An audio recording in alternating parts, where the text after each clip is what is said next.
Hi everyone, welcome back to geeks idea. This is the series on current affairs. आज 18 जुलाई 2020 है। तो आज के करंट अफेयर्स स्टार्ट करने से पहले आपसे रिक्वेस्ट है कि चैनल को सब्सक्राइब ज़रूर कीजिए और वीडियो को जितना हो सके लाइक और शेयर ज़रूर करना। तो आइए आज के करंट अफेयर स्टार्ट करते हैं। हमने कुछ दिन पहले स्वनिधि के बारे में पढ़ा था कि एक स्कीम लॉन्च की जाएगी स्ट्रीट वेंडर्स के लिए, जिसका नाम था पीएम स्वनिधि। इसी से रिलेटेड एक ऐप बनाई गई, पीएम स्वनिधि ऐप। बस इतना ही याद रखना है। ये पीएम स्वनिधि स्कीम जो थी, इसके अंडर क्या दिया जाएगा? Capital of ₹10,000 as working loan capital to street vendors. 10,000 का वर्किंग लोन दिया जाएगा।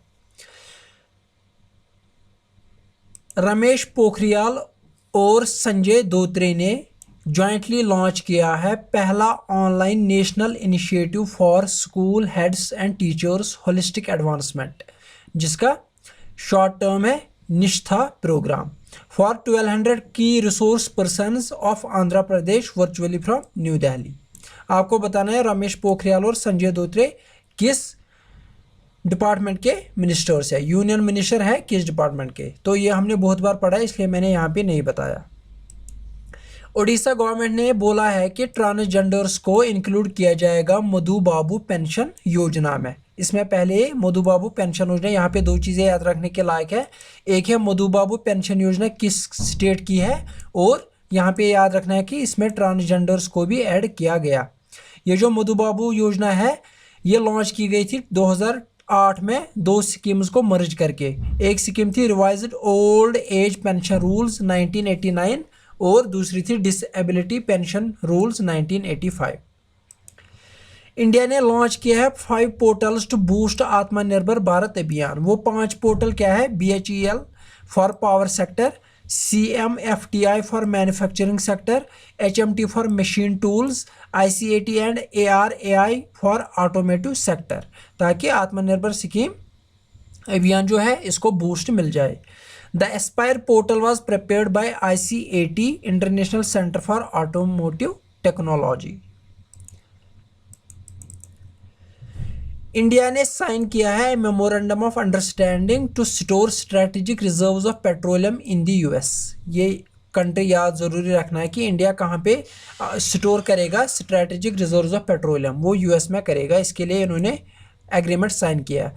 इंडिया की तरफ से थे श्री धर्मेंद्र प्रधान, बहुत बार हमने पढ़ा है ये किसके मिनिस्टर है, और USA की तरफ से थे energy secretary US Dan ब्रूले।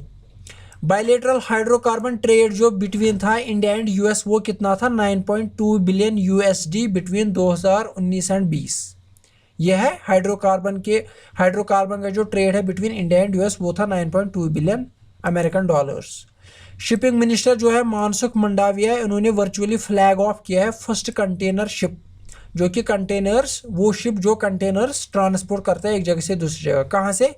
From Kolkata port Agartala, कहाँ से? लेकिन वाया चट्टोग्राम पोर्ट बांग्लादेश। ये यहाँ पे याद रखना है कि चट्टोग्राम पोर्ट कहाँ पे? वो है बांग्लादेश में। कोलकाता पोर्ट से अगरतला जाएगी शिप, लेकिन वाया चट्टोग्राम। आपको बताना है कोलकाता पोर्ट का नेम रिसेंटली चेंज किया गया था, उसका नाम क्या रखा गया था? NTPC ने एग्रीमेंट साइन किया है with NIIF national investment and infrastructure to explore business opportunities, किसमें? रिन्यूएबल एनर्जी में और पावर डिस्ट्रीब्यूशन में, and other areas of mutual interest. CBSE ने कोलैबोरेट किया है IBM के साथ ताकि ये इंटीग्रेट करे आर्टिफिशियल इंटेलिजेंस को इन high school curriculum of 2020 and 21, यानी कि हाई स्कूल सिलेबस में अब आर्टिफिशियल इंटेलिजेंस को भी इंट्रोड्यूस किया जाएगा। ये इन कोलैबोरेशन विद IBM किया गया। RBI ने अप्रूव किया है appointment of Shyam Srinivasan as the managing director and CEO ऑफ फेडरल बैंक लिमिटेड। कब से? 23 सितंबर 2020 से 22 सितंबर 2021। तो इसको रिअपॉइंट किया गया। पर्सनालिटीज़ भी कभी कभी पूछी जाती है, तो बहुत ही ज़रूरी बन जाता है उस कॉन्टेक्स्ट में। इंडिया ने रशिया के साथ एक्सप्लोर किया है active joint projects in Asia and Africa. एक वेबिनार हुआ था जिसका नाम था India Russia relations in context of post pandemic global order, वहाँ पे किया गया था। इसको चेयर किया था TCA राघवन ने। TC राघवन कौन है? Director general of ICW। ICW क्या है? ICW है Indian council of world affairs. ये जो वेबिनार था इसको ऑर्गेनाइज किया था ICW और रशिया इंटरनेशनल अफेयर्स काउंसिल ने। In accordance with the Cushman and Wakefield 2020 global manufacturing risk index, India की रैंक आ गई है 3rd in the list of most suitable locations for global manufacturing. यानी कि मैन्युफैक्चरिंग में इंडिया को 3rd पोजीशन मिली है इस रिपोर्ट के लिहाज से। तो ये रिपोर्ट कितने कंट्रीज को रैंक करता है? 48 कंट्रीज को। इंडेक्स को टॉप किया है चाइना ने, followed by United States at second rank. IIT Madras का एक स्टार्टअप है मॉडुलस हाउसिंग। इन्होंने बनाया है एक पोर्टेबल हॉस्पिटल यूनिट जिसका नाम रखा गया है मेडिकैब। बहुत ही ज़रूरी पॉइंट है, यहाँ पे कोविड से रिलेटेड है तो बहुत ही ज़्यादा प्रोबेबिलिटी है कि इससे रिलेटेड क्वेश्चन आ सकते हैं। तो मेडिकैब क्या है? एक पोर्टेबल हॉस्पिटल यूनिट। बनाया किसने है? IIT मद्रास के इंक्यूबेटेड स्टार्टअप जिसका नाम है मॉडुलस हाउसिंग, उसने बनाया है। बोला जाता है कि ये जो हॉस्पिटल यूनिट है it can be installed anywhere with in 2 hours bye 4 people. 4 लोग इसको 2 घंटे में कहीं पे भी इंस्टॉल कर सकते हैं। ये स्टार्टअप जो मॉडुलस हाउसिंग ने, ये स्टार्टअप कोलैबोरेट किया गया था किसके साथ? Shri Chitra Tirunal institute for medical science and technology, SCTIMST।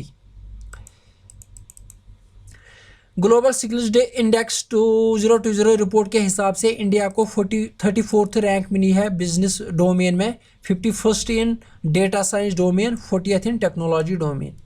Reports बहुत ही ज़रूरी बन जाते हैं एग्जामिनेशन पॉइंट ऑफ व्यू से। नाबार्ड ने 795 करोड़ दिए हैं वेस्ट बंगाल को, क्योंकि अम्पुन साइक्लोन जो आया था उसकी वजह से जो डैमेज हुआ था उसके लिए।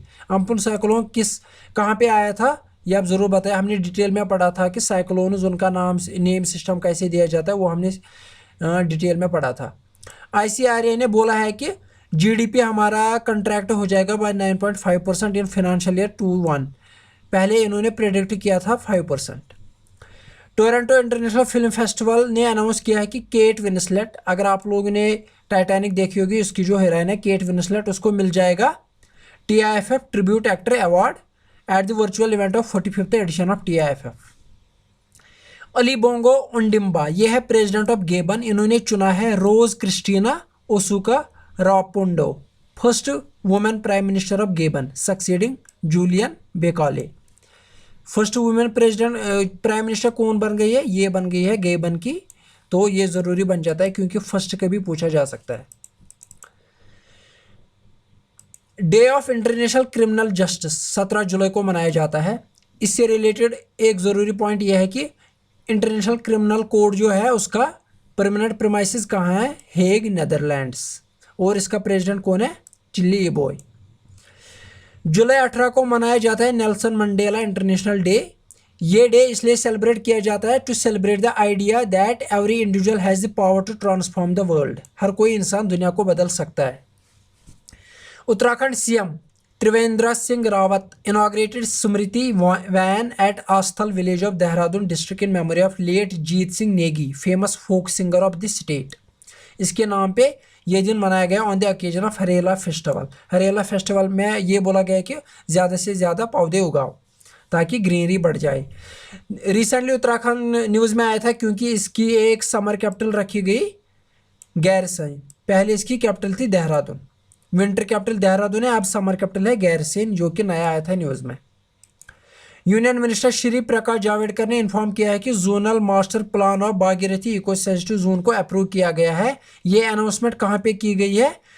एक मीटिंग हुई थी चारधाम रोड प्रोजेक्ट, वहाँ पे कहाँ पे? उत्तराखंड में ये मीटिंग हुई थी, वहीं पे ये अनाउंस किया गया है कि eco sensitive zone of Bhagirathi approve किया गया।